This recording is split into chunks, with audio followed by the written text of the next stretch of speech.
श्वेता बहन, जैसा कि हम देख रहे हैं कि स्वामी श्रद्धानंद सरस्वती जी के द्वारा 1902 में दान एकत्रित करके इतना भव्य गुरुकुल बनाया गया। लोगों ने अपनी जमीन, अपनी दुकानें, अपने जानवरों तक को बेच दिया। इस विषय में आप क्या कहना चाहेंगे?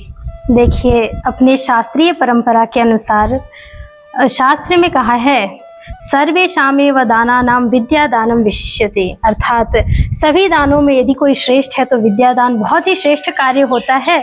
और स्वामी श्रद्धानंद जी ने वो एक बीड़ा उठाया कि जो महर्षि दयानंद सरस्वती जी ने, जैसा कि महर्षि दयानंद फाउंडेशन ने भी ये कार्य शुरू कर रखा है कि उनके कार्यों को आगे बढ़ाने के लिए अपने अपने स्तर थोड़ा थोड़ा कार्य शुरू कर रहे हैं।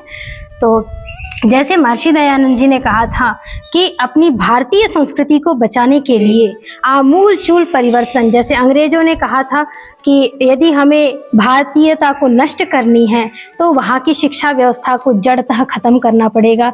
इसी के बदौलत मैकाले की शिक्षा पद्धति आई, तो उसको उखाड़ने के लिए स्वामी श्रद्धानंद जी संकल्पित हुए और उन्होंने ये जमीन जो देख रहे हैं आप, इन्होंने अपनी जमीन दान करके अपनी सारी संपत्ति इस गुरुकुल के लिए दान किया था। उनकी बहुत बड़ी भावना थी कि हम गुरुकुल शिक्षा को, गुरुकुलीय प्रणाली को आगे बढ़ा सकें। तो सही बात है कि हर व्यक्ति अपने अपने हिसाब से दान करेगा। तो जैसा कि आप ये देख रहे हैं, यहाँ पे लिखा है सेठ स्नेहीमल जी, जो कि इन्होंने अपने 3 कटड़े, उस समय पशुधन भी हुआ करता था, उसका मूल्य बहुत हुआ करता था। तो ये विद्या की, असल में विद्या की पूजा है, क्योंकि विद्या ही है जिसकी वजह से हम आगे बढ़ते हैं।